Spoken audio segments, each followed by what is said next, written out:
McGrath. He gets bumped in the first turn of the first race, still wins. Wire to wire in the second race. Comes from mid-pack in the third race. The only crack in his armor might be this week in Seattle. He's had a cold all week and hasn't been able to work out. Well, you got to remember, last year he was sick in San Diego. He won anyway. Then he went to Atlanta. He had the chicken pox, and he won that one, too. So I don't know if it spells hope or not. Still surprising, non-factory rider Larry Ward. He's in second in the points. He comes back to the site of his lone Supercross win back in 1990, his hometown at that time of Seattle, Washington. Well, he's coming off of leading a little over halfway at Anaheim. He's got to know what it feels like out there, and it's going to take some of the pressure off. However, when you ride a hometown race, you've got a lot of friends and family and getting passes for everyone. It can be a distraction, but he's definitely got the speed, and with Jeremy sick, his chances look even better. The riders are telling me, David, that this is Rich Winkler's best track of the year. That means it's fairly technical, can separate the men from the boys. Let's take a look.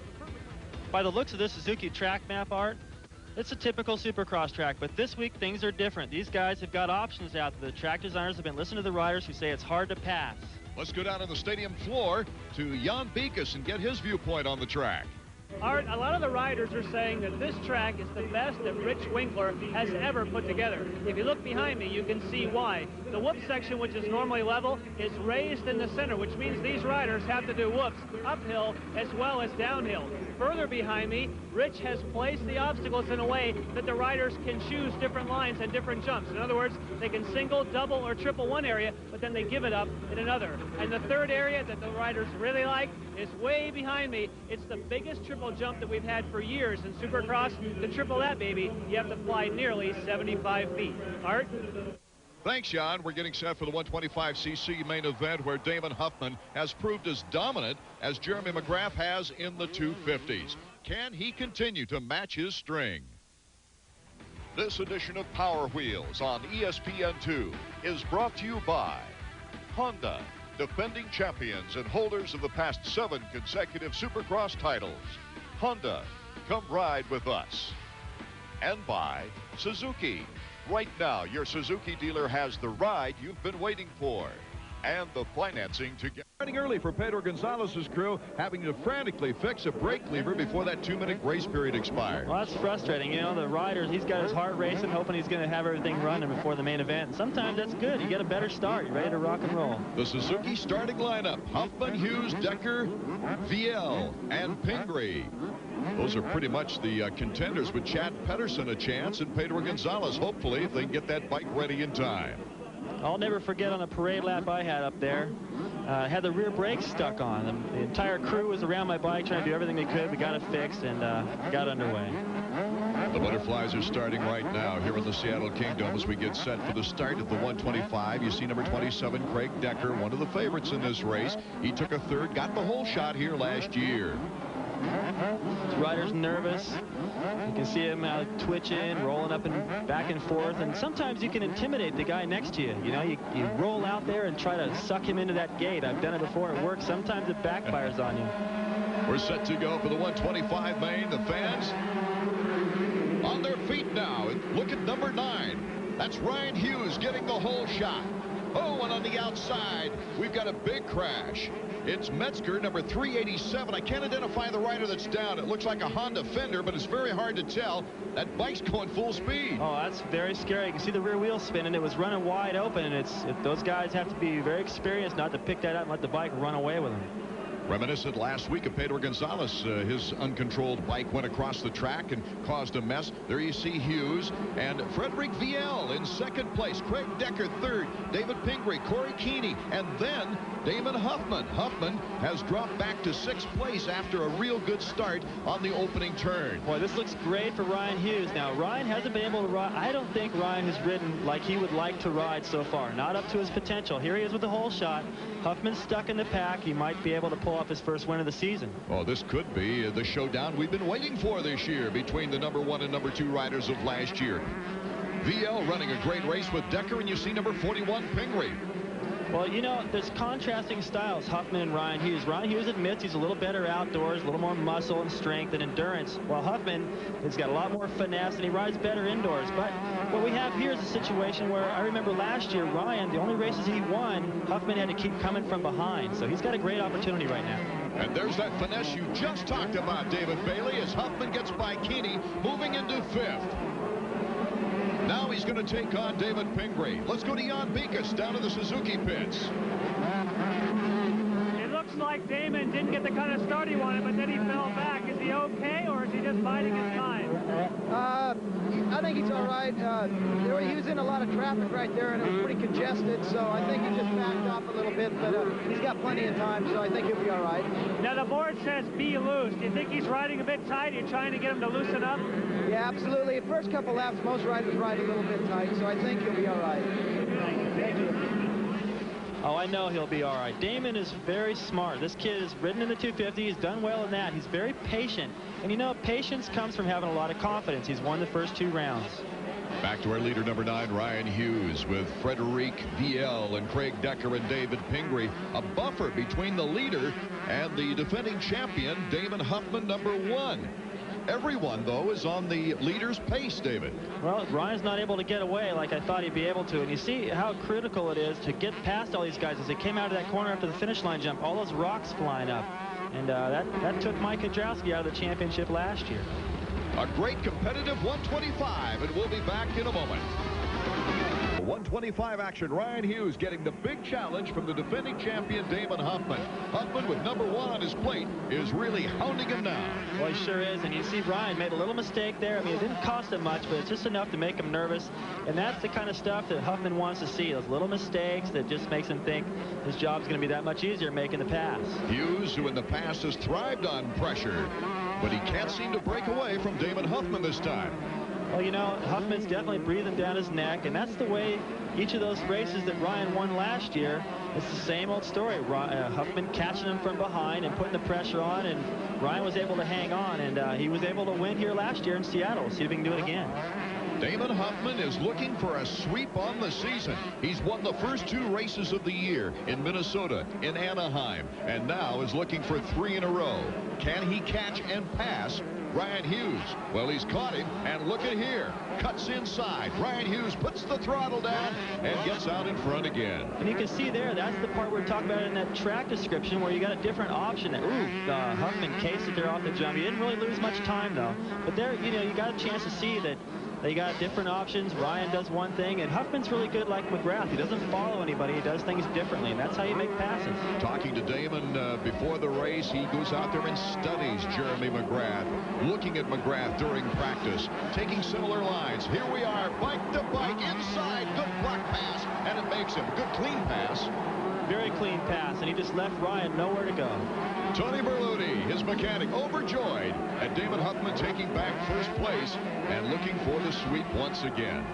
Well, he looks pretty pumped, and, you know, last year, Damon lost this race, so he looks stoked. Here's another look back. Huffman, like I said, he's smart. He puts himself in the right position.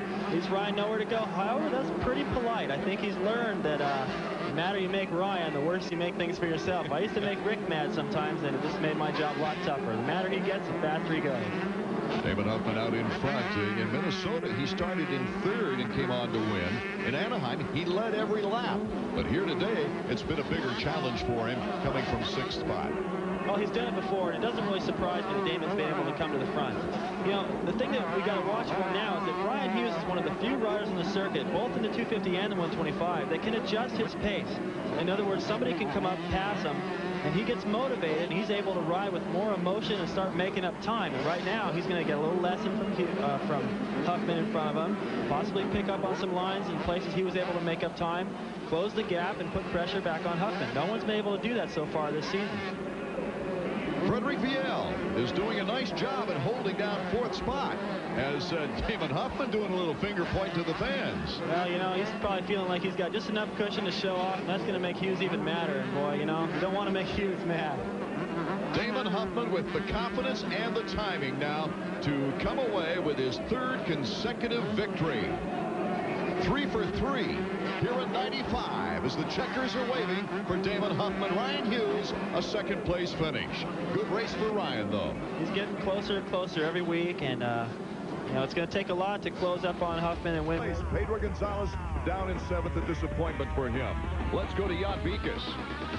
Ryan, you certainly got the kind of start that you wanted, but then you couldn't match the pace of Damon. Where was Damon catching, and where did he pull away from you? I kept messing up in the back section. There was a little rhythm section that I kept messing up on. He was getting it every lap, and that's where I lost it. He got by me, and I tried staying with him, but he had one section a little bit better than me.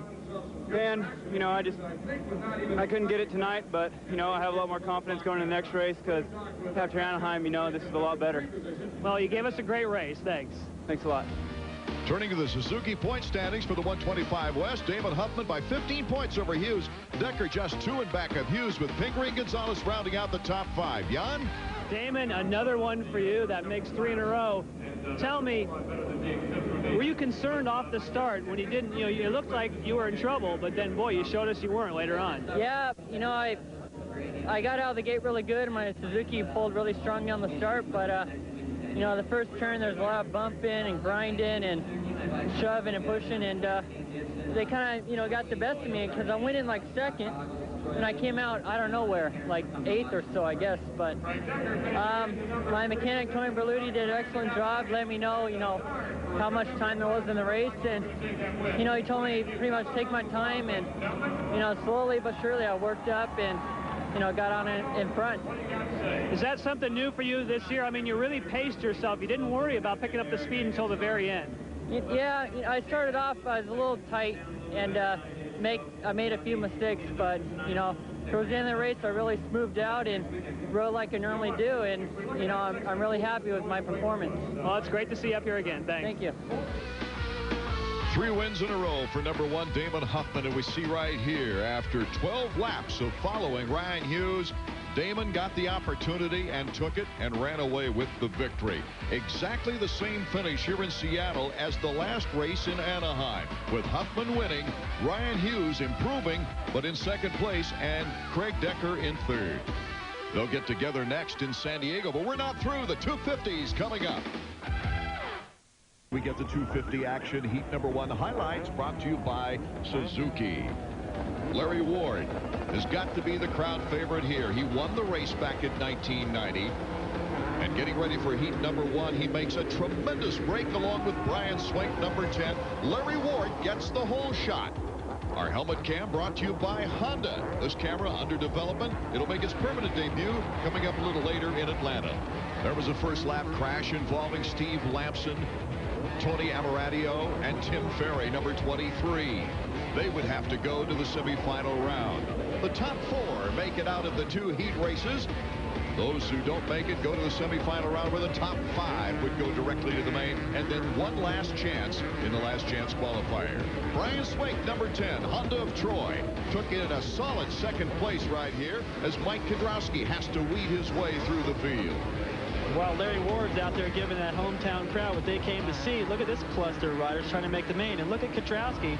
Remember last week at Anaheim, he had to go to the last chance qualifier because he started making mistakes riding around in a pack like this. Kudrowski came from 7th place to move into 3rd around Cliff Palmer and James Dobb.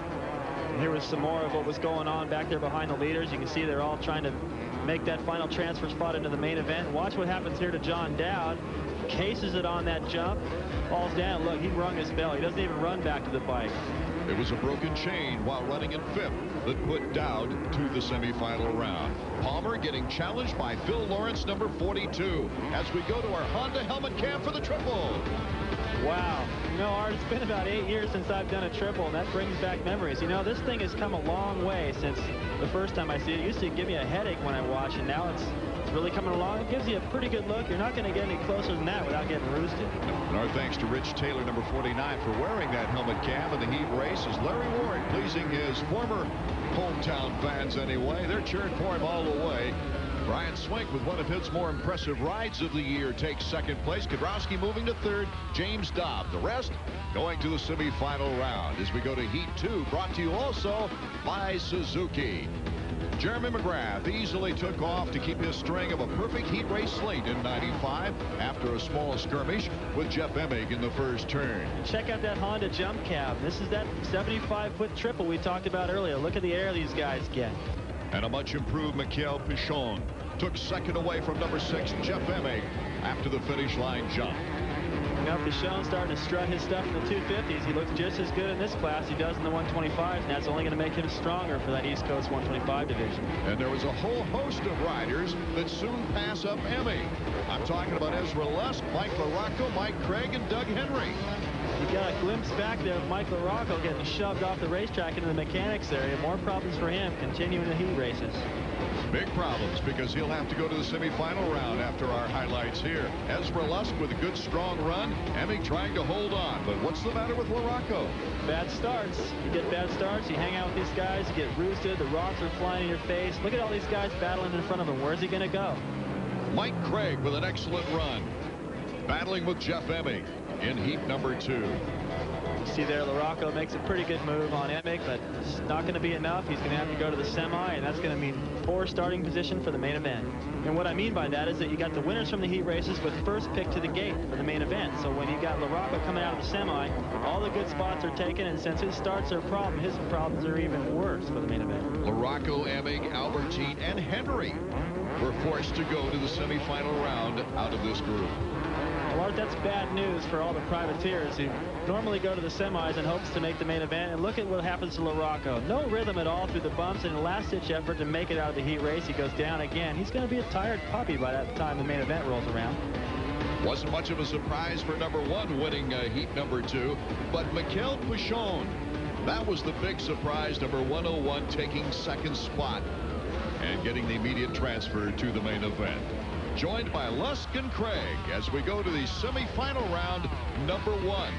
Brought to you by Honda. These riders headed by Steve Lamson, who had his problems during the heat race, and we go right to the helmet cam. Well, this is a neat angle. Look at all these riders jammed into the first turn. Now, this is mid. Look at these guys. They're running into each other. This is the angle that I think LaRocco sees every week. You see how congested it gets back there, and if those guys go down, it's your problem, too. Number 5, Lamson, ran away with this opening semifinal round. Todd DeHoop in second, Dowd in third, Josh Steele in there, along with Phil Lawrence, number 42. Lawrence getting by 151 Josh Steele. From each semifinal round, the top 5 make it directly to the main. And that's certainly what these guys want to aim for, because they don't want to go to the last chance qualifier where only 2 riders will make the gate. Steve Lamson, who's starting to feel a little bit better from that sternum injury, takes a checkered flag. You can see he's pretty excited. It'd be nicer if he did it out of the heat race, but a win in the semi isn't bad. Todd DeHoop in second place. Phil Lawrence an impressive third, with Dowd and Steele going to the main event. In semifinal number 2, brought to you by Honda. Emig got out in front of a lot of big names. First of all, he got in front of Kyle Lewis, but Albertine, Henry, and LaRocco also in this semifinal round. These guys are cluttering up those top 5 spots that go to the main event, making it even tougher for the privateers. He's feeling a little bit stronger from that shoulder injury, but not strong enough to hold off a charging Doug Henry in this semi number 2.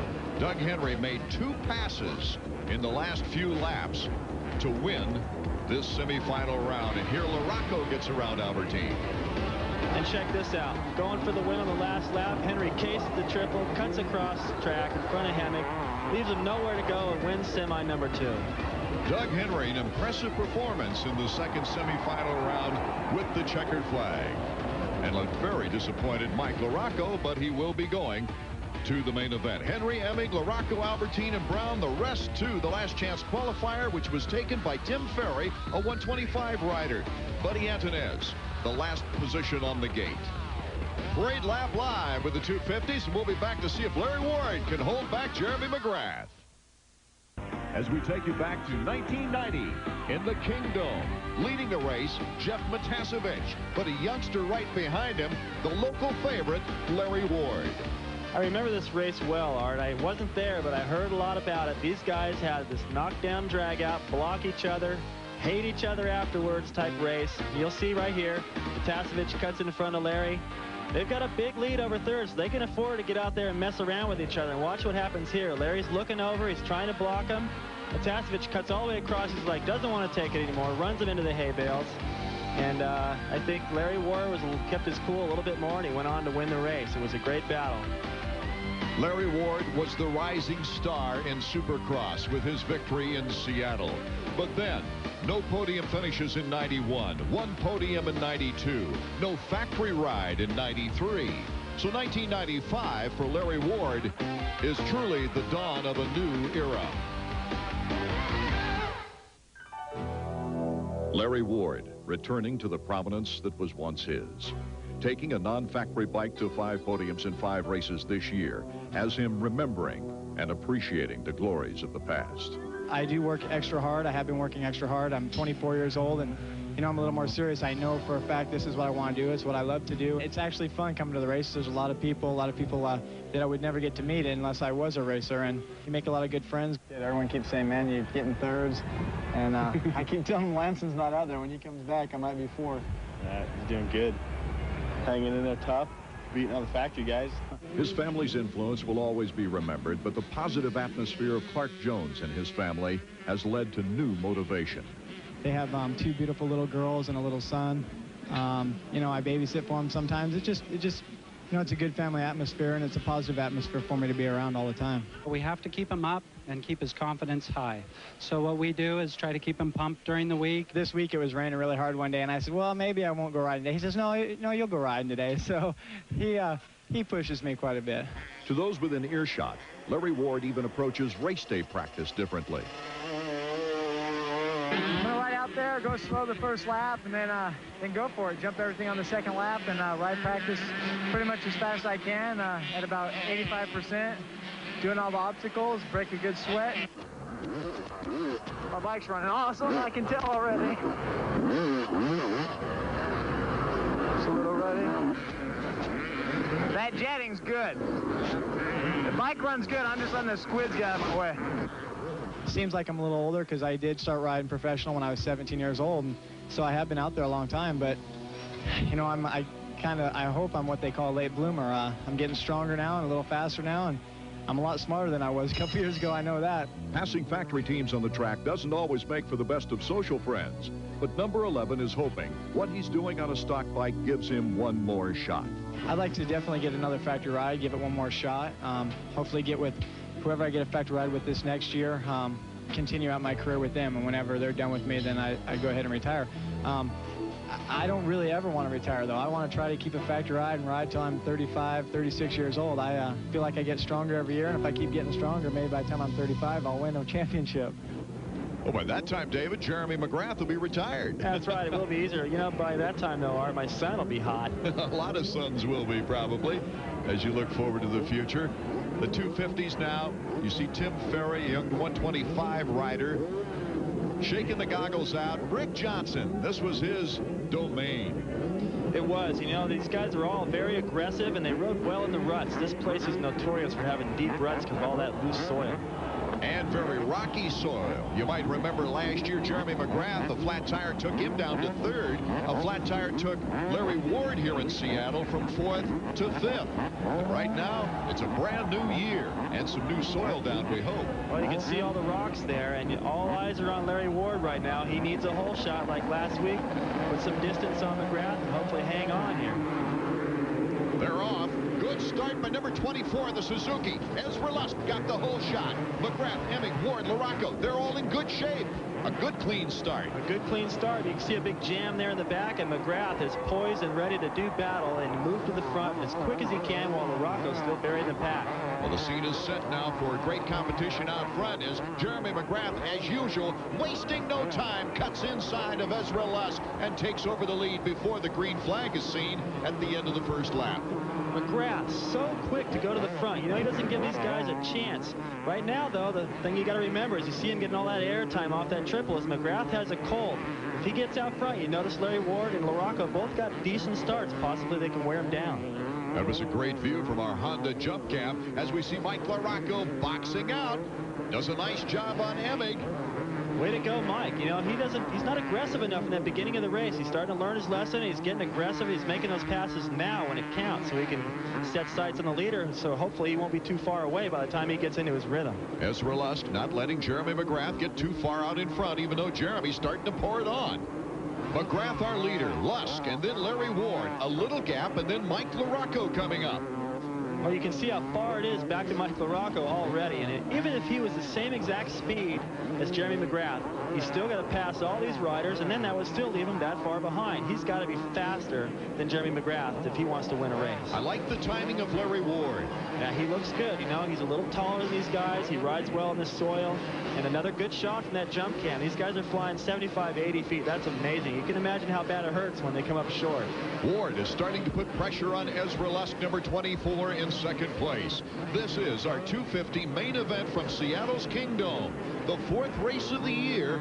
Jeremy McGrath with 3 wins in 3 races so far. You know, I'm surprised. Lusk right here is riding pretty fast. You see, he's still very close to Jeremy McGrath. Normally, Jeremy, when he gets the whole shot, he opens up a quick lead. And right here, he's still pretty close to McGrath. He's also got Larry Ward chasing him down. He wants to go to the front. That's putting pressure on Lusk, and it's keeping Lusk close to McGrath. The problem with Lusk, though, is that he hasn't been able to keep it on 2 wheels. If he does, possibly all these guys ride this fast pace can keep the pressure on McGrath, and that's what we haven't been able to see yet. That might make the difference.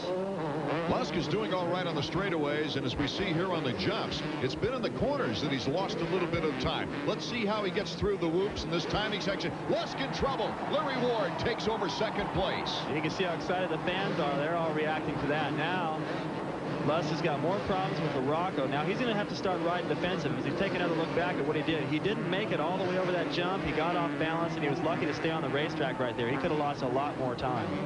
Larry Ward moves into second place behind Jeremy McGrath. The question is, can he catch McGrath?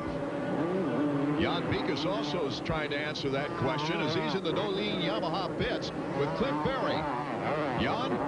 Clint, he's moved by Ezra. Do you think he can close in Jeremy? Yeah, I just hope he keeps the pressure on him. You know, Jeremy can make a mistake at any time. We just want to be right there for when he does make that mistake. Now, Jeremy doesn't look like he's pushing as hard as usual. I think he's saving something. Is Larry going to go all out because of this hometown crowd? I think Larry's going to go all out. Hometown, his mum and dad are here. He'll give it everything he's got. Thanks, Clint. Thank you. Larry Ward now in second place, but he's behind one of the toughest guys to catch in all Supercross history. Here we go back in the pack. Ezra Lusk, who has faded a little bit. That mysterious ankle injury might be bothering him. LaRocco is truly putting some heat on him. And he's got to, Art. He cannot waste time, and he's got to go for Lusk right now while he's still recuperating from making his mistakes. That's his only shot at winning this thing. Great jump by LaRocco, getting by Lusk. And Lusk is really slowing down now, taking each lump at a time. He didn't do the triple. I don't know what's going on there. He had a run at it. Here's another look. He does the double. LaRocco, I mean, of course he's going to pass him by doing the triple. I have to think what you just said about Lusk's ankle. That's got to be giving him problems. Here's the battle for 5th. Jeff Emig being hounded by Doug Henry. I got to think right now, Henry looks a little bit faster. He's caught Emig, and Emig's just basically riding defensive. And they're going to come into that section where they can take different lines and look at Henry. Jumps all the way through there, then into the corner. You know, it just looks like a faster line. Henry looks like he's got something up his sleeve, and he'll probably make a pass. Henry goes to the outside. He's got the momentum. Makes the double before the finish line jump. Look out. Lusk is down there, and Henry picks up 2 spots. Good luck for Henry right there. More problems continue for Lusk. McGrath extending his lead from 2 to 7 seconds in 5 laps. Jeremy McGrath is out in front in Seattle. Bailey and Jan Beekes as we take a look at Jeremy McGrath. He is out in front of this race and looking brilliant. Let's take a look now at the Suzuki stopwatch and see what the interval really is. As Larry Ward in second place, 5 seconds, about a 6-second lead. The real battle for second place. That battle for second place could heat up, and they could start to close on Jeremy. Remember, Jeremy has a colt. You see how far it is now back to Doug Henry and Emig and Kudrowski. They're not even in the same race. But I think that the key thing is here is that the pace that Jeremy can run lap after lap, there's other guys that can run that pace, but they can't run it for 20 laps. Taking a look at the back of the field now, number 42, Phil Lawrence. Factory Phil no longer with the factory. Albertine, DeHoop, and Mike Brown of Honda of Troy. You can see that one-line situation shaping up through the whoops there. You know, in the lead pack, you see McGrath and the other guys taking different lines. They're able to go in other places where the bumps are still big and have that confidence. I think their factory bikes have a little something to do with that. McGrath with a terrific lap time here for this track. About 55.1, David. Right, that's pretty fast. You know what's amazing is that all these tracks range from about 55 to 58, 59 seconds. It's amazing. The track designs are totally different, but the times always end up about the same. McGrath and his mechanic Skip Norfolk turning the 1995 Supercross season into a battle for second place. And that's just what we see right here with Mike LaRocco and Larry Ward. Ward, little stumble there. LaRocco right on his rear tire. You know, LaRocco's definitely putting pressure on Larry Ward, and I think this is really critical for Larry Ward right now. He's got second place in the points, and I think it would be a big blow to LaRocco if Larry Ward could hold him off right here. And Larry could prove to himself, hey, I'm a player, I can win these things, and I can beat you, and I belong in second place in the series. I think Larry's always thought he was the third fastest rider out there. Right, and you know, when you think that way, those guys just kind of ride right by you, and then you feel like, well, here I am where I belong. But if he can hold LaRocco off, what a boost of confidence right now for Larry Ward in a battle with Mike LaRocco, bar to bar. LaRocco catching up with Ward and passing him with 11 laps to go in the race. Let's go to Jan. Mike, we just got to see your son move up into second place.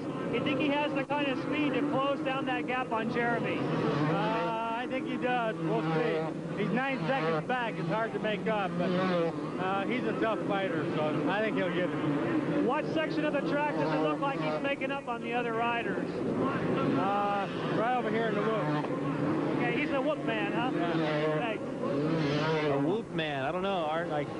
That's a new one. Well, I'll tell you what, you know, I think he is a whoop man because he's stronger. He doesn't really rely on timing in those whoops. He just got to muscle it through there, and that's where he's making up his time. Swink and Lamson. Lamson going down. Swink gives him a little shove in the corner there. He goes down where Ezra Lusk also fell earlier in the race. Steve Lamson's a tough break for him. He was trying to come back after the injury. Right, there's only room for one bike in that rut. Swink's pretty aggressive. You don't want to mess with him. He had the inside, just pushed him out there. He's riding pretty good tonight. Besides Jeremy McGrath's brilliance this year, Larry Ward's been the most interesting success story. Last year's top points leader as far as non-factory riders are concerned.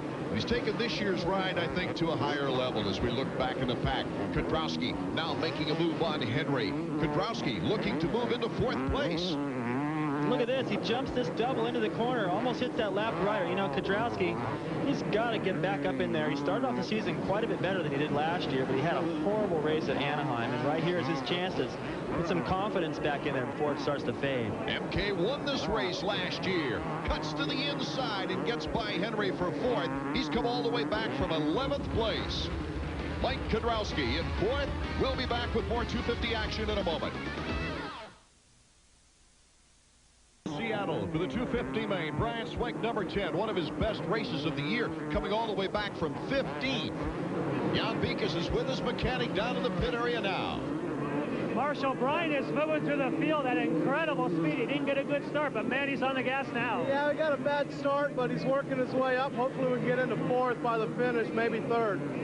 You think it's high? You think you get to the podium even with that bad of a start? He's that quick, huh? We might be able to get up there. We still got 5 or 6 laps left, so we'll have to wait and see. Well, that's great to watch. Okay, thanks.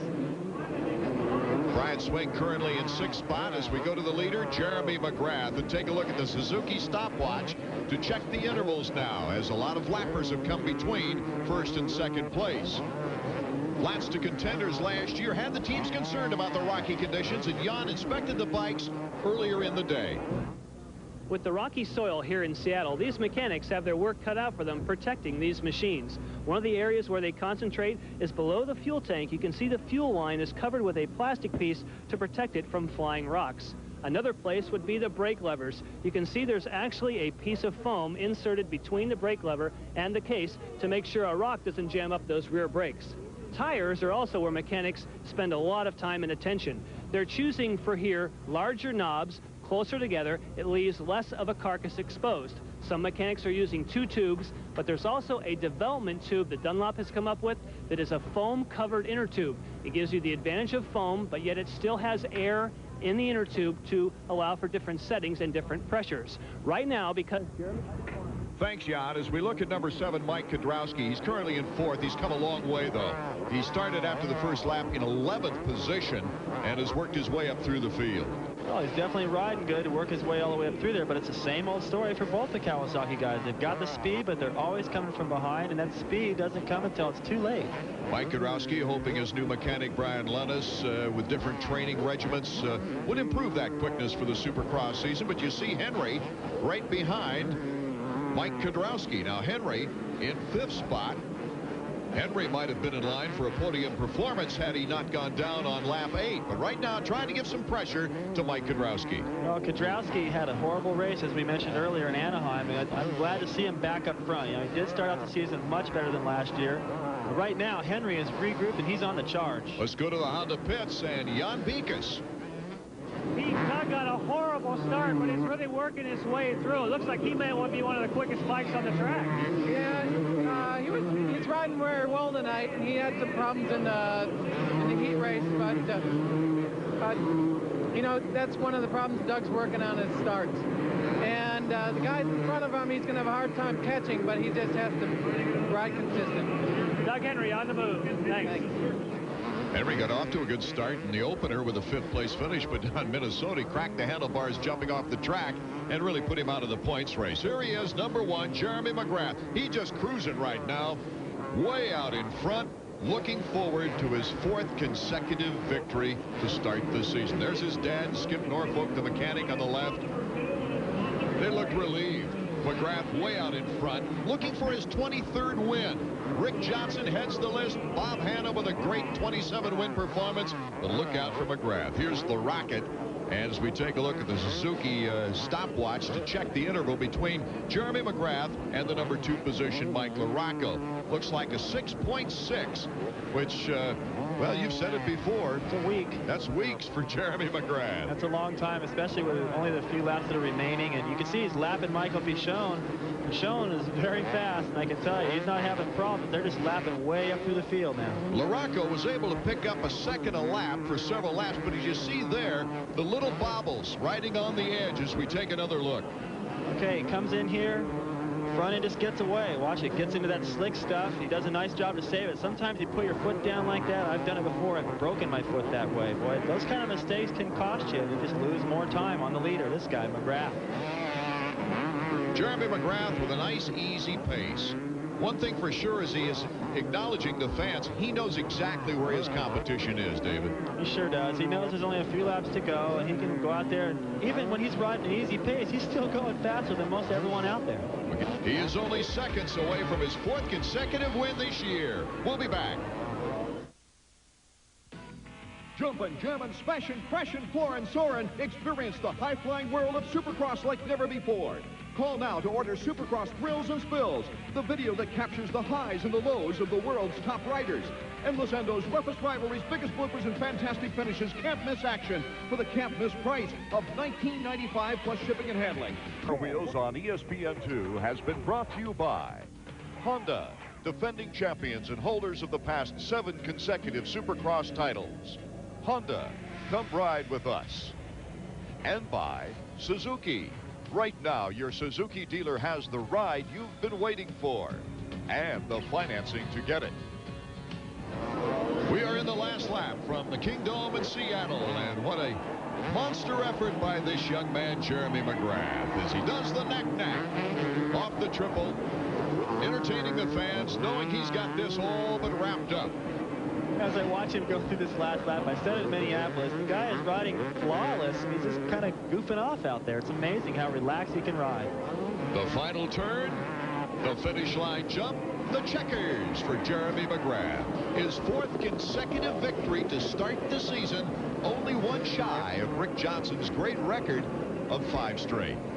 Well, there's Jeremy's dad and his mechanic, Skip Norfolk. They're happy about things. You know, Jeremy came into this thing sick. This is also Larry Ward's hometown. He's been building up a little speed. There you see him coming closer to the finish line for this race in Seattle, and he's probably going to be a little disappointed having dropped back to 3rd. I think he would have liked to have held off LaRocco. It's his 3rd third of the season to go along with a 2nd place, entrenching this non-factory rider in 2nd place in the points standings. 4 podiums in 4 races for both Larry Ward and this young man, Jeremy McGrath. who has swept them all. McGrath, number 1. LaRocco, Ward, Kedrowski, and Henry are top 5 here in Seattle. Swink, an admirable ride from where he came from. Emig holding on to 7th. Let's go to Jan Pekus. Mike, I know you're never happy with second, but you got to be happy that after a not such a great start, you really worked through it. It looked like you were one of the fastest bikes on the track. Yeah, I mean, I felt kind of like myself. You know, I rode a pace that I made up some time on Jeremy, but, you know, he does what he does. He gets out front and gets the leading knees and makes it tough for everybody else. Now, did you have the speed tonight? If you could have had the whole shot, do you think you can outpace him if you can get out in front and a good start? Yeah, I think so. I mean, it was kind of it's a good track, and it was a little difficult, and you know, it was a track where you can make up time on, and I felt that I had it in me. I just, you know, I didn't use it. I was too far back. Well, it sure looked like the crowd was pulling for you. Thanks. Yeah, thank you. The points list starting to reflect the dominance. Jeremy by 18 points. Ward continues to show up the other factory riders in second, and Jan is with Larry right now. Larry, you got a good start. The crowd was behind you, but then what happened? Did the rhythm go away a little bit? A little bit. You know, Jeremy and Mike LaRocco are really fast. That's why they have number 1 and number 2 on the bikes. I rode that consistent. You know, I knew I had third. Lap riders goofed me up a little bit. You know, they weren't getting out of the way out there, but that's part of racing. And I just hung on and got my 4th straight podium finish, so I'm happy with that. Now, what can you do to get to the next level? Obviously, for a privateer, you're absolutely eclipsing everybody, almost like Jeremy's doing with the factory machines. What can you do to get just into that next league? Well, you know, hopefully next year I'll be riding the factory bike, so I have the same equipment. You know, I'm only human. I can only do so much. I got to rely on that motorcycle a little bit, and it's good. But you know, Jeremy's got the best bike out there, so I'll just train a little harder, and hopefully one of these times he's going to have a problem, and maybe he'll get a bad start, and hopefully I can win. Well, you put a great show on for the fans. Thanks. But the star of the show was number 1, Jeremy McGrath. He is now 4 for 4, 1 win away from the 1988 Rick Johnson record. Jeremy, one of the toughest jobs as an announcer is knowing what to ask Jeremy McGrath. You're making this, we're seeing you every single race. One thing is, though, you broke a record. You had 4 races you won in a streak before. If you count Las Vegas from last year, that makes 5. So already you're at a personal best. Well, 5 in a row is great for me. I mean, you know, being sick this week and having a victory this week makes it all that much more better. I mean, you know, I was a little bit worried about my fitness this week because I had a cold and didn't train that much this week, but next week I'll be back on it and as ready as ever. Now, were you holding back a little bit in the beginning? It didn't seem like you streaked away like we've seen you in the past, and then about mid-race it seemed like you really cranked it on. Well, I started getting away. I'm okay. I have a good pace. Started pulling away, and Larry Waters, you know, he was dropping back, and then LaRocco started pushing him. So then I had to gas it up because they were both catching me a little bit. So after that, I just turned it up a little bit and made my pace a little bit faster, and that's when I started pulling the distance back out. Well, Jeremy, if this is how you do with a cold, we hate to see you when you're healthy. Nice job. All right, thanks. Jeremy McGrath with a brilliant new riding style, smarts, conditioning, and a sense of humor that has kept him focused and on top.